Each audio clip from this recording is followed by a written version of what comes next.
محترم ناظرین و سامعین السلام علیکم۔ میں نے آج سوشل میڈیا پر ایک پوسٹ دیکھی جس میں قادیانیوں کو شناختی کارڈ پر غیر مسلم اقلیت قرار دینے کے حوالے سے عمران خان کی بڑی کامیابی کہا جا رہا ہے۔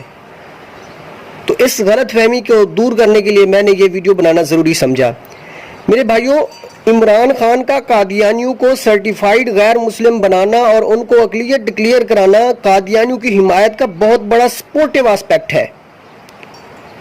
اس کے نقصانات کتنا گہرے اور سنگین ہوں گے، سماعت فرمائیے اس ویڈیو میں۔ قادیانیوں کو غیر مسلم یا اقلیت آج نہیں بلکہ نصف صدی قبل پاکستان کے آئین نے انہیں نہ صرف غیر مسلم کہا بلکہ ان کی سرکوبی کے لیے 1973 کے آئین کی شق 298 اور 298 کے تحت قادیانیوں پر پابندیاں لگائی گئیں کہ قادیانی اپنے آپ کو مسلمان نہیں کہہ سکتے، اپنے مذہب کو اسلام نہیں کہہ سکتے، اپنی عبادت گاہ کو مسجد نہیں کہہ سکتے، اذان نہیں دے سکتے، اپنے مذہب کا پرچار یا تبلیغ نہیں کر سکتے۔ قادیانیوں کو اقلیتی کونسل میں شامل کرنا رسول اللہ صلی اللہ علیہ وسلم کی ختم نبوت پر ڈاکہ ڈالنے کے مترادف ہے۔ قادیانی کوئی مذہب نہیں، یہ ایک فتنہ ہے اور فتنوں کا سدباب کیا جاتا ہے، نہ کہ انہیں اقلیت مانا جاتا ہے۔ اگر آج ان کو اقلیت تسلیم کر لیا تو اس کا مطلب ہے کہ ہم نے ان کے مذہب کے وجود کو تسلیم کر لیا ہے۔ آنے والے دنوں میں قادیانی اپنے تمام مطلوبہ نتائج اور مراعات حاصل کرنے کے حقدار ہو جائیں گے جو کسی اقلیت کو حاصل ہوتے ہیں۔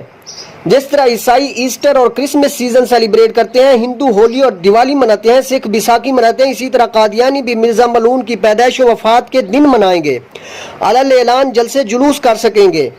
اقلیتوں جیسے مراعات اور تحفظ کے حصول کے ساتھ ساتھ اپنے تمام پروگرام براہ راست حکومت کی سربراہی اور پشت پناہی میں حاصل کر سکیں گے، اپنی دعوت علل اعلان کر سکیں گے، جائیدادیں خرید سکیں گے، کاروباری مراکز قائم کر سکیں گے، ٹی وی نشریات دے سکیں گے، اور سب سے بڑھ کر اقلیت کی سیٹوں پر اپلائی کر کے اسمبلی میں بیٹھ کر وزارتوں کے ذریعے اپنے مقاصد میں کامیابیاں حاصل کر سکیں گے، بالکل ویسے ہی جیسے ایک صدی قبل فلسطین میں یہودیوں نے کیا۔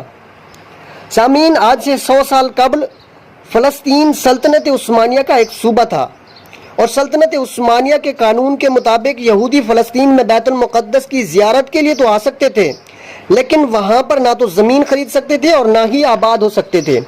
اس لیے 20ویں صدی کے آغاز تک فلسطین میں یہودیوں کی کوئی بستی نہیں تھی۔ یہودی دنیا کے مختلف ممالک میں بکھرے ہوئے تھے، ان کی کوئی مستقل ریاست یا شہر نہیں تھا۔ 20ویں صدی میں سلطنت عثمانیہ کے تاجدار سلطان عبدالحمید کے پاس یہودی لیڈروں کا ایک وفد آیا اور فلسطین میں سائنس اور ٹیکنالوجی کے فروغ کے لیے ایک بڑی یونیورسٹی کے قیام کے لیے جگہ کے حصول کی درخواست کی۔ سلطان یہودیوں کی چالوں کو اچھی طرح سمجھتے تھے اور جگہ دینے سے صاف انکار کر دیا۔ کچھ دنوں بعد یہودیوں کا ایک اور وفد آیا جس نے سلطان کو منہ مانگی رقم کے عوض یہودیوں کو محدود تعداد میں فلسطین میں آباد کرنے کی اجازت چاہی۔ تو سلطان انتہائی غصہ ہو گئے اور وفد کو اپنے ایوان سے نکال دیا۔ اس پر سلطنت عثمانیہ میں چھپے غداروں نے سلطان کے خلاف علم بغاوت بلند کیا اور انہیں بقیہ تمام زندگی قید و بند میں گزارنا پڑی۔ مختصراً یہ کہ مغربی ممالک اور یہودیوں کی متفقہ سازشوں کے نتیجے میں 1924 میں خلافت کا خاتمہ ہوا اور برطانوی حکومت نے فلسطین پر قبضہ کر کے اپنا گورنر بٹھا دیا جس نے یہودیوں کو فلسطین میں آباد ہونے کی اجازت دی، اور پھر یہودیوں نے فلسطین کی تمام زمینیں دگنی چگنی قیمت پر خرید کر اسرائیلی ریاست کا قیام کر لیا۔ برطانوی گورنر نے اقتدار یہودیوں کے حوالے کر دیا۔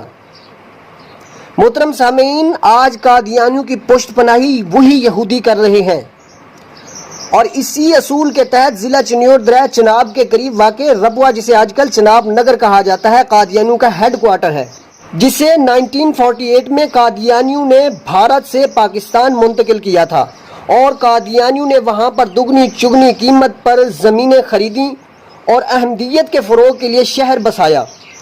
قادیانی فتنہ میں شامل ہونے والے تمام نئے لوگوں کو وہاں پہ آباد کیا جاتا ہے۔ اب وزیر اعظم کی طرف سے کرونا کرائسس میں آنن فانن میٹنگ بلا کر یہ اقدامات کرنا عقل سے بالا تر ہے۔ قادیانیوں کو قانونی چارہ جوئی مہیا کرنا ہے۔ اگر یہ سلسلہ جاری رہا تو آپ دیکھیں گے کہ ایک دن قادیانی مضبوط ہو کر الگ ریاست کی تحریک چلائیں گے میری تمام ختم نبوت کے غیور مجاہدین و محافظین سے درخواست ہے کہ مل کر حکومت کے اس اقدام کے خلاف مضبوطی سے تحریک چلائیں کہ حکومت اس فیصلے پر نظر ثانی کرنے پر مجبور ہو جائے۔